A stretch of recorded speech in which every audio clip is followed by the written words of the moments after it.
marriage also. Okay? First is, lead your wife. Ephesians 5:23. Lead the wife. No, bakit mo What should be the role of Dakoli the habit husband na, in ilig mo. marriage? Baga agure pa bakit? I, i, i, i, habit daw iginong mo. Iginong mo pa lang, aoy pa lang di mo na habit. Ay, dinong mo. Oh, sorry, at ay watunom-nom ko kami ikinong hapit di mayoyaw. Oh. So you have to lead the wife. Lead your wife. Now, when sometimes the issue that happens or the thing that happens, siyempre nung nalalang di bakit mo, and nakol di inira na, amo iba nga mga isunat agilid. But you can adapt within nom when opinion di bakit mo, and decide nga hindi ang aton nyo, amit lang di ang lilid. There is an example, may isang example, katataon na lalaki. For example, waday ibabalayo wadi mun school at Baguio. Kaya mun dati idi kat mun telegram na, aduan niyo may mo telegram, yeah. Mun text. Daddy, mama, send money. At may piho. So kanan di lalaki kit ibakit na. Bakit may pihutan? May angay ti umehi di arubat at tinigo ang waday piho na. Umay angay ti mutang. Ta bayadan tanto. So imehi bakit na. Kaya na imutang. So waday patulog na. Andi panigo yung hinain example. Nung lead ba hilalaki or bigyan ng lead? Ha? Napit ang lead. Ininstrakan na bakit na. So, even if he was not the one who went to borrow the money, may mga instruction na. Bakit na. So that is leadership. Yeah?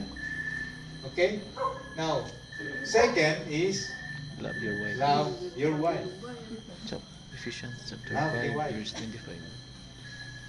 So, hindi role di binabae yung mun submit to the husband. For the husband is the head of the wife. Ito mo ti mang parismet. So, ure mun submit ti wife lalaki, you are loving your wife. So, loving is just like what God did to us, na uray no nabangsit tayo. Kaya, nabangsit tayo kung natata, nagbasol tayo, tako di basol tayo, ngayon inangat na tayo lanta. So that's what we do also to our wife. Ayapan tayo ti wife tayo by sacrificing whatever we have, nga hay atong kitipit hay pinhod ni inayang. Nang kong example, if you have only a small piece of moma na nabatbati, at idat mo iba kahit mo uray yan na lang mong mamamit kayo. Uray adi ang mong mama. That is love, yeah. You are sacrificing what you want and doing what your wife wants. That is love, yeah. So, the role of the husband is to lead and to love the wife. Okay. Now, napeng na leadership in marriage matters. It matters. Leadership in marriage matters. Ito umiten hindi i-focus to edito na lalaki.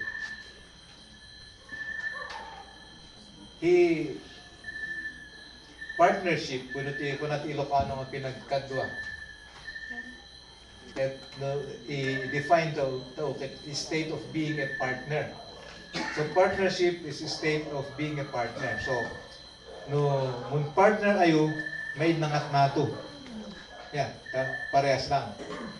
whatever thing, the thing that you should do, your partner knows. Okay? Inaayos partnership. Now, i-define tayo with the leadership, pinangin na ulo. May hapit tao ti leadership.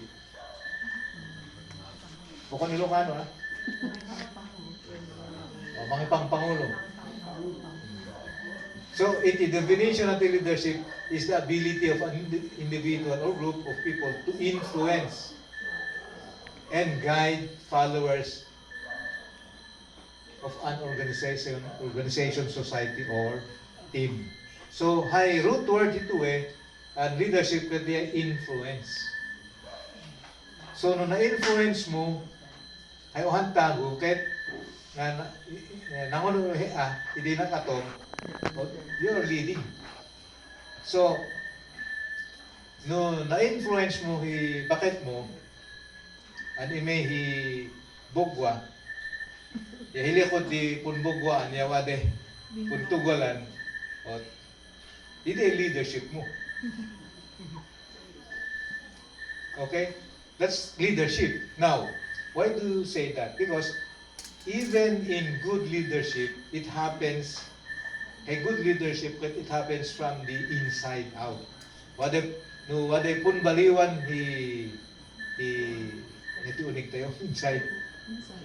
Oh, inside. Unig to, puso to, wade pun baliwan na, dating nakarugit, nadalusan, hindi humawa. That's, there is good leadership. Okay? Kasi changing from the inside to outside. Yeah. From the inside out.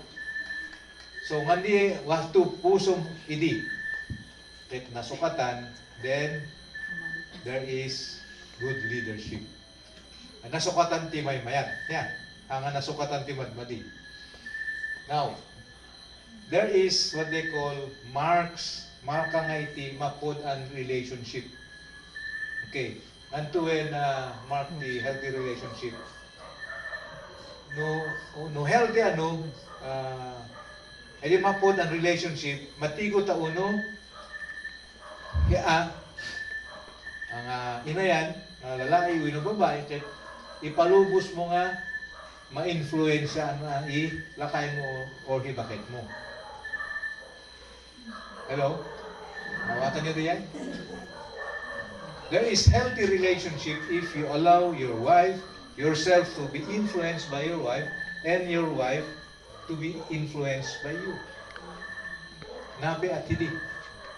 Kasi nuwade mapod ang nom mo, donglom, o nuwada met ibagang donglokmet.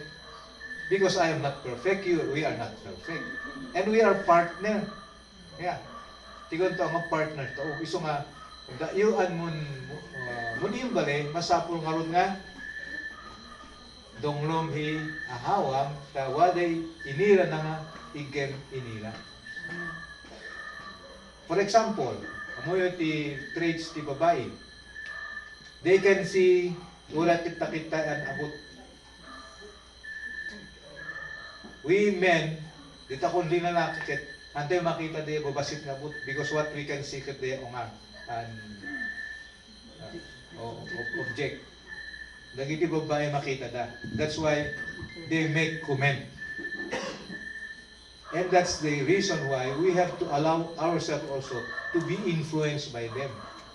For example, hawa to kung nakita na nga, ay, at ito nga, hinain planong, you have to listen. Adim ibaga nga, ay, takor di iniram. Iniram namin hina, iso nga, duminong at haoy di dongro. It's not good. Yeah. Masapul nga, you have to allow yourself to be influenced.